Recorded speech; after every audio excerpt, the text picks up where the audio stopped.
السلام علیکم ورحمۃ اللہ وبرکاتہ۔ امید کیا آپ بخیر و عافیت ہوں گے۔ عزیز ساتھیوں، ملک کے حالات کچھ خراب چل رہے ہیں آپ حضرات دعا فرمائیں کہ اللہ تعالیٰ ملک کے اندر سلامتی کو قائم رکھے اور پھیلائیں۔ ہمیں اسی بات کی تعلیم دی جاتی ہے کہ ہم خود سلامت رہے اور دوسروں کو سلامتی کی دعائیں دیں۔ اسی وجہ سے ہم کو مسلمان کہتے ہیں، سلامتی سے رہنے والا رکھنے والا۔ اسی وجہ سے ہمارے مذہب اسلام کا نام اسلام ہے، سلامت۔ تو بہرحال سلامتی کے لیے دعا کریں۔ دعا کے اندر بہت طاقتیں ہوتی ہیں، ہم اس کا صحیح استعمال نہیں کرتے، لہٰذا ہم اپنے کسی عمل کو لے کر کے اللہ کے سامنے رکھیں کہ اللہ میرا وہ عمل ہے، اس عمل کے توسط سے میں مانگتا ہوں کہ اللہ یہ حالات کو سازگار بنا، بول کر کے نماز کے بعد 1-2 منٹ ٹائم دے، نماز خشوع اور خضوع سے پڑھ کے اللہ سے مانگیں۔ دعا مومن کی بہت بڑی ہتھیار ہے، ہم اس کا صحیح استعمال نہیں کرتے، لہٰذا ہر بندے کو چاہیے کہ وہ قوم کے لیے دعا کریں، قوم کی فکر کرنا ضروری ہے۔ ہاں، برقعے کو لے کر کے خاص طور سے حالات بگڑ رہے ہیں، حالانکہ برقع امن و امان کا گہوارہ ہے۔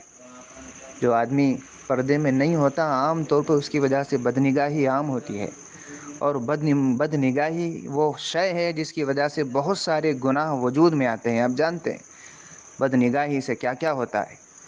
ہاں، معاشرہ اس سے خراب ہوتا ہے۔ تو معاشرے کو خراب نہیں کرنے کے لیے ہی مذہب اسلام نے پردے کا حکم فرمایا ہے۔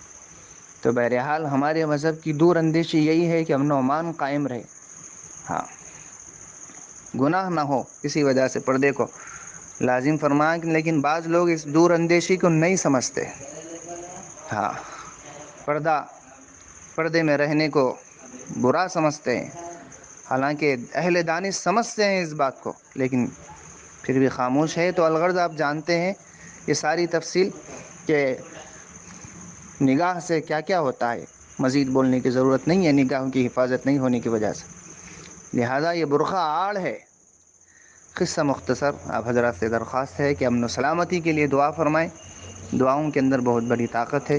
خشوع اور خضوع سے نماز پڑھنے کے بعد جو دعائیں مانگی جاتی ہے وہ دعا قبول ہوتی ہے۔ اس لیے نماز میں خیالات کو بھٹکنے نہ دیں، بلکہ ان خیالات کو قابو میں رکھیں، قابو میں رکھ کر کے پوری عاجزی اور انکساری سے اللہ سے مانگیں۔ عاجز جو آدمی شرمسار ہوتا ہے اللہ کے سامنے، اللہ اس کے گناہوں کو بھول جاتے ہیں، معاف فرما دیتے ہیں۔ اس لیے شرمسار ہو کر کے عاجزی انکساری سے اللہ مانگے، انشاءاللہ اللہ حالات بدلے گا، امن و سلامتی آئے گی۔ بس الیاس قاسمی، السلام علیکم۔